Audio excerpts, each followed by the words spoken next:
Bernard Wientjes wordt adviseur voor compensatie marinierskazerne. Het is vrijdag 6 maart. Dit is Zeeland Nu. Oud-werkgeverstopman moet ruzie sussen. Thierry Baudet op bezoek bij Zeeuwse vissers. En miljoen nieuwe palingen in Zeeuwse wateren. Dag dames en heren. Bernard Wientjes moet gaan onderhandelen tussen Zeeland en Den Haag over de compensatiemaatregelen voor het verdwijnen van de marinierskazerne. Dat is zojuist in Den Haag bekendgemaakt op het ministerie van Binnenlandse Zaken en Koninkrijksrelaties. En daar staat ook onze verslaggever Heiko Strietman en die heeft Bernard Wientjes bij zich. Ja, dat klopt. En hij is geen Zeeuw, maar hij diende in 2017 Zeeland wel van advies. Hij zei toen: Zeeland moet zich niet als een Calimero, bij wijze van spreken, opstellen in Den Haag, want dan krijg je geen geld. Nou, nu zijn de Zeeuwen boos en dus is het de vraag: gaat het meneer Wientjes lukken om een compensatiepakket van 6, misschien wel 9 nullen samen te stellen? Meneer Wientjes, allereerst gefeliciteerd met deze tijdelijke benoeming. Ja, dank u zeer. Het is een uitdagende, maar ook wel eervolle benoeming. Gaat het u lukken, dat compensatiepakket, een miljoenen/miljarden compensatiepakket? Ja, op het bedrag ga ik nog niet in, dat is te nieuw, ik ben vandaag benoemd. Mijn inzet is uiteraard dat het een succes wordt. Of het een succes wordt, dat weet je nooit zeker, maar ik had het niet gedaan. Niet ja gezegd tegen de vraag als ik niet het gevoel heb dat we samen, Zeeland, het Rijk en ik eruit kunnen komen.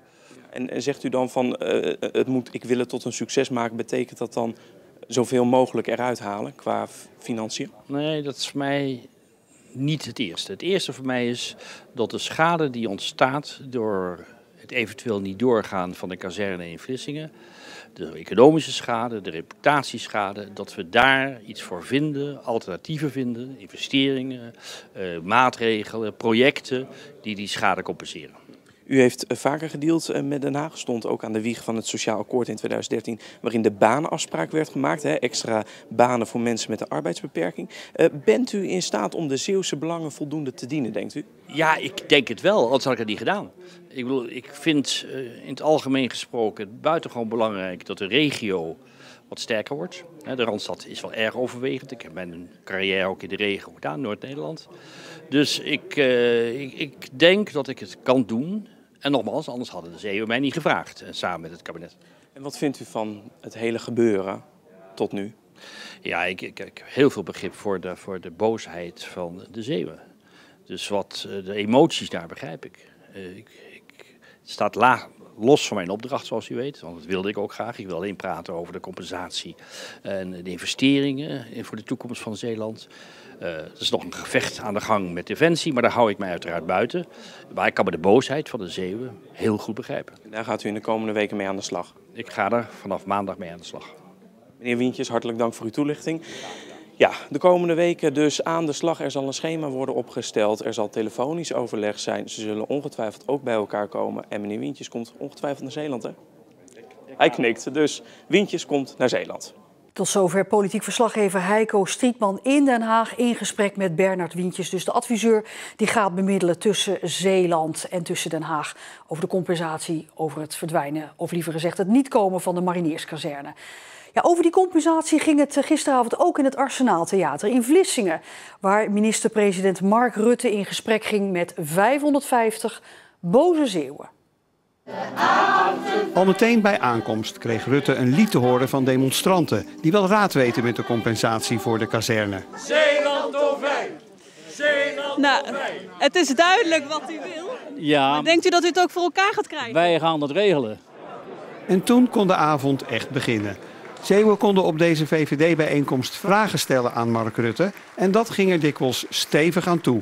En mijn vraag is, wat is de waarde van die ondertekening geweest? Nu dat ingetrokken wordt. Een handtekening is een handtekening. En dan vind ik dat op dit moment deze handtekening ook geldig moet blijven. Rutte maakte een aantal malen excuses. Het kabinet had Zeeland eerder moeten vertellen dat de marinierskazerne in Vlissingen op losse schroeven stond.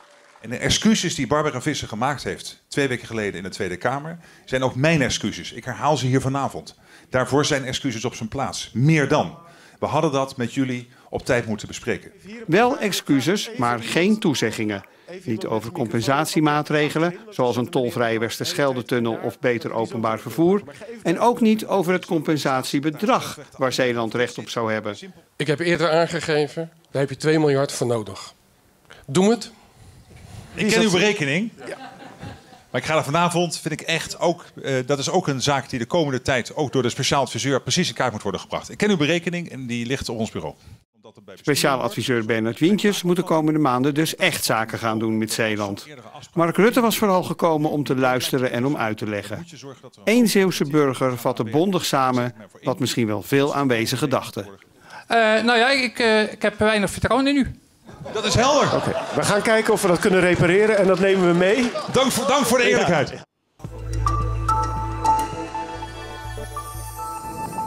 Haags bezoek vandaag. Ook in Ierseke Kamerleden Thierry Baudet en Theo Hiddema van Forum voor Democratie lieten zich bijpraten over de schelpdiersector. Daar hebben we nu een project. Nou, wat hier gebeurt is fantastisch. Het is economisch belangrijk voor Nederland en voor Zeeland. Het is op culinair gebied, maar ook op gewoon innovatie aan technieken om schelpdieren te groeien op een manier waardoor het de natuur alleen maar sterker maakt, beter maakt, gezonder maakt. Dit is weer een sector waarin Nederland gewoon wereldtop is. Het bezoek was ook bedoeld om eens kennis te maken met de 3 Forum-statenleden in Zeeland. Een jaar geleden waren dat er nog 5, maar er zijn er al 2 uit de partij gestapt. Het is jammer dat dit gebeurt, dat de 1 of 2 mensen afhaken. Maar wij gaan gewoon door met de mensen die erin blijven geloven. En het team is eigenlijk alleen maar sterker geworden. En Zeeland smaakte naar meer. Al kwam dat vooral door de oesters. Ja, lekker jongen. Godverdorie. Ja, nee, dat is niet mis. Ik weet niet of het jullie dagelijkse kost is, maar als ik hier zou wonen, dan wist ik het wel. De Zeeuwse brandweer houdt zich relatief steeds minder vaak bezig met haar oorspronkelijke taak, brandblussen. Steeds vaker komt de brandweer te hulp bij andere dingen, zoals verkeersongelukken, stormschade en gezondheidsproblemen. Bijvoorbeeld als iemand onwel wordt. Dat steeg in een aantal jaar tijd van 1200 naar bijna 2000 keer per jaar. Het aantal keren brand, dat ligt daar ver onder. Vorig jaar gebeurde dat 1600 keer. En dat is het laagste aantal in 6 jaar tijd. De stichting die zich druk maakt over de palingstand in Nederland ging vandaag weer eens de Zeeuwse wateren op.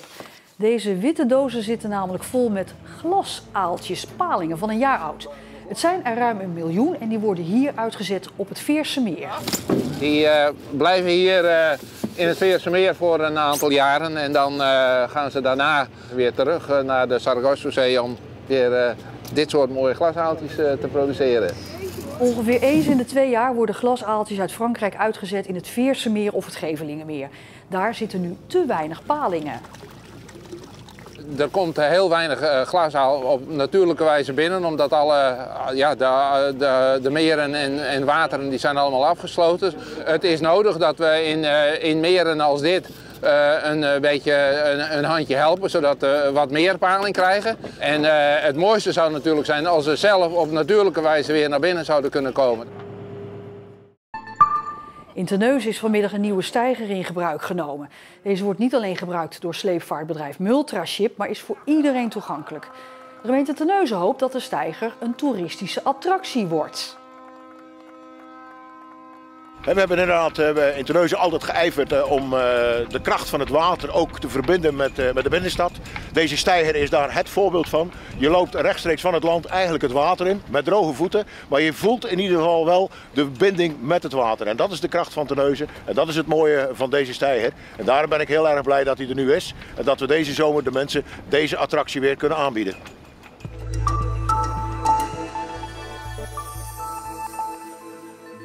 De oude traditionele strandpaviljoens zijn langzaam maar zeker aan de Zeeuwse kust aan het verdwijnen. Na tientallen jaren in weer en wind zijn ze aan vervanging toe. En wat er voor terugkomt, ziet er vaak heel anders uit. Dit jaar worden er 3 vervangen. 2 op Walcheren en 1 in Zeeuws-Vlaanderen. Deze in retranchement is het allerlaatste paviljoen voor de grens met België. En ook het allerlaatste paviljoen dat langs de West-Zeeuws-Vlaamse kust vernieuwt. De afgelopen jaren hebben de andere paviljoens daar al nieuw gebouwd. Ja, ik ben ook gezwegd omdat het toch om het uur tijd is om ook te moeten vernieuwen. En omdat je toch ook niet het slechtste jongetje van de klas wil zijn, maar om er toch een klein beetje bij wil blijven bij de concurrenten uiteraard. Plus dat je ook het gevoel hebt dat het pand waarin ik zat ook wel een beetje op was en toch ook wel echt wat zaken verniet moesten worden. De staat van het oude gebouw was voor alle paviljoens de voornaamste reden om iets nieuws neer te zetten. Hoewel het nieuwe seizoen al om de hoek gluurt, moet de bouw bij Bombay Strandbar en Westkapelle nog beginnen. We hebben eigenlijk wat vertraging gehad met de levering van de heipalen. Het zijn tropisch hardhouten palen en die moesten over de Wereldzee komen. Dus helaas, maar goed, we gaan volle goede moed van start. In Dishoek bij strandpaviljoen Vloed zijn ze begonnen aan de afbouw. De eigenaar heeft nog even getwijfeld om het oude pand te verbouwen. Maar er moest zoveel vervangen worden dat nieuw bouwen een slimmere keuze was. We kunnen nu meer naar de moderne tijd werken. Keuken is beter ingericht. Het is allemaal wat comfortabeler geworden. Betere isolatie. Het is wat lichter geworden binnen. Dat zijn allemaal punten wat eigenlijk wel een groot verschil is ten opzichte van het oude pand. Waar is nog rekening mee gehouden om aan de moderne tijd te voldoen? Nou, we krijgen heel veel groepen aanvragen. En om alle gasten eigenlijk toegang tot het paviljoen te kunnen geven, kunnen we nu het paviljoen deels afsluiten voor groepen en deels open blijven voor de strandgasten. En dat is nodig, want tijden veranderen. Strandgasten willen tegenwoordig meer dan even snel een frietje of een ijsje halen. Ik denk dat de huidige toeristen ook wel een bepaald kwaliteitsniveau verwachten. En ook daarin denk ik dat we gewoon met de tijd mee moeten gaan. Dat je wel ziet de besteding van de mensen en eigenlijk de momenten waarop dat ze komen, dat die hun eigen wel gingen verleggen. Je ziet dat de algemene kennis over eten en drinken bij de gemiddelde gast toch al hoger ligt. Mensen zoeken het strand ook echt veel bewuster op om te gaan eten en om lekker drankje te genieten aan de mooie Zeeuwse kust. Zowel in Retrangement als in Westkapelle mogen de paviljoens uitbreiden. In Westkapelle wordt het zelfs 2 keer zo groot. We zaten op een klein oppervlak, dus op een gegeven moment zit je gewoon aan je plafond qua omzet en verdiensten. En daarin wil je graag een stap maken. Daarnaast zag je dat we heel vaak op de zon- en feestdagen gewoon vol zaten, terwijl er nog heel veel vraag was voor meer stoelen. Daarnaast geeft het natuurlijk veel meer mogelijkheden voor bruiloften, besloten feesten, partijen waar we ook heel erg op in willen zetten. Die in Westkapelle hoopt voor Hemelvaart nog open te gaan. De paviljoens in Dishoek en Retrangement openen eind deze maand de deuren.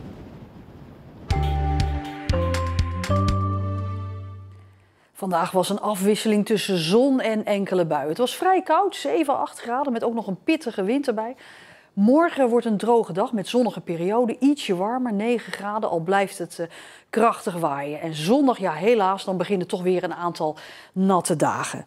Lilian Jansen werd als eerste SGP-vrouw fractievoorzitter van de Vlissingse SGP.